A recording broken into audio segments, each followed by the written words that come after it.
when it comes to Gordon Hayward, which is kind of akin to what Jack McMullen was talking about. Brad Stevens was in a tough spot with Gordon Hayward because, yes, Gordon Hayward probably didn't earn the minutes that he got early on.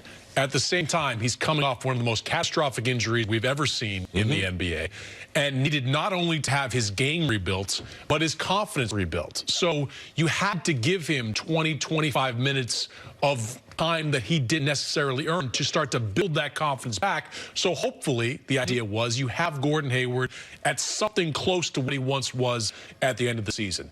That weared on some guys. I think it weared most significantly on Jaylen Brown, someone who you saw his minutes and his playing time cut back after a terrific postseason in this past year.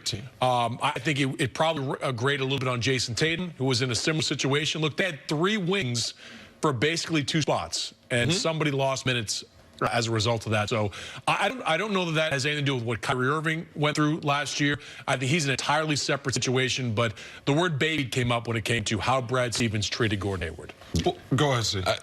I brought up before, Gordon Hayward ran into an unfortunate injury. But let's just imagine in a world where we don't know what the recovery time is because we don't have the Paul George injury. Say Gordon Hayward gets hurt first. Then we don't put the unrealistic expectations after we saw poor Paul George come back and be at least the player that he was and even get better. Last year, 3/4 way through the season, Paul George is a legitimate MVP candidate. To me, Paul George, you have to be able to blame because we think every injury is the same. All right, we got unrealistic expectations for the center for Portland coming back because we've seen people come back. Like if we had seen his injury first, we'd have been like, man, his career might be over with. And when you start that way, compared to, oh, this is the same injury as Paul George. Well, apples, he's an all-star, he's an all-star, but they're not. No 2 athletes are the same, and no 2 injuries are the same. So I just believe that we set an unrealistic expectation for Gordon Hayward because he deserved those 25 minutes. When you get cleared from the doctor, then you get cleared from the therapist, then you get cleared from the trainer, it's time for basketball activity. It was time for him to get on the court. And Mannix, correct me if I'm wrong, but there was some thought, not this past season, but the season before, the season Gordon got hurt, that maybe he could come back for the playoffs. Remember, that was discussed. And then there was an infection or something they had to do, something set him back, right? And I remember seeing Gordon in I think it was February or March, and the ankle, his injured ankle was still purple, which told me that he was never coming back. But that was talked about. And by the way, that came from, I would hear from people within the organization that wondered if they made a deep playoff run, could he come back? And so you're thinking he could come back at the end of 18. So then, of course, to your point, you're thinking by 19, he's not going to be the exact all-star he was before, but he's going to be a quality player. And they just kept running him out there. And I know you made the point that by the end of the year, his efficiency numbers went up, and he was better as the year went on, but he was not anywhere close to the player that he had been in the playoffs. It was a tough run for everyone, especially in those last 4 games against Milwaukee. But the other thing that happened this week, I read I guess you haven't written the full Kyrie Irving autopsy yet, but you wrote, I know I read something you wrote about the Celtics at the end of the season.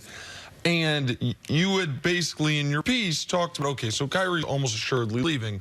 Here's what the team's going to look like moving forward. It seemed like assumed, like the whole world did, that Al Horford was going to be a part of this team. And I'm not criticizing you. I thought the same thing. When he opted out, so he opts out, going to take 3 years, $65 million, something like that, get a little more cap space, get more guaranteed money. This seems to take the whole league by surprise, that Al Horford has 4 years, $100 million waiting for him somewhere. What do the Celtics do now to fill that void? Because that's the guy that you have said, Sarah Kustak has said, people close to him have said, was the most important player, the steadiest player, the most underrated player on the team. What do they do now with him walking out that door? I wish I had a good answer for it, because that's an indispensable piece that they can't lose if they want to hope to maintain at least some regular season success. Now, there isn't any, I don't know that I completely rule out Al Horford coming back. There isn't any friction here between Al Horford and the team. Al Horford is just looking at the landscape and seeing, like, a facsimile of the summer of 2016, where there's all these teams out there with a boatload of cap space. 9 teams in the NBA with at least $19 million in cap space this summer. And Al Horford's looking at that and seeing, well, once the dust settles on the first-tier free agents, there are going to be teams out there. Maybe it's Brooklyn. Maybe it's the Clippers that are looking around saying, I need a player. I'll overpay Al Horford. At 33 years old, this is probably the last contract of Al Horford's career. So he wants some money. If Boston comes back and ponies up the money, I think that relationship can still be salvaged. Right now, it doesn't look great, but I don't think the door is completely closed on Al Horford.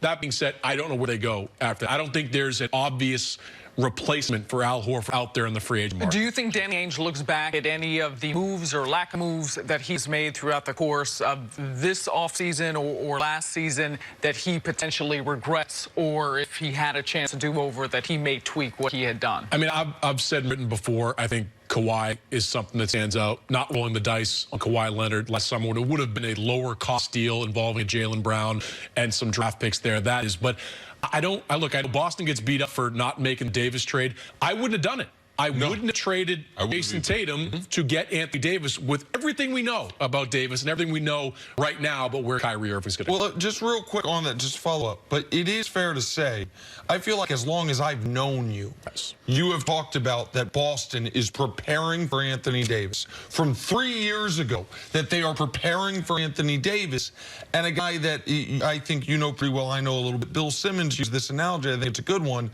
Kyrie was the Jenga piece that came out, and it all fell apart. They'd been preparing for it, but it was all hinging on Kyrie staying, and then they think they could convince Davis to stay.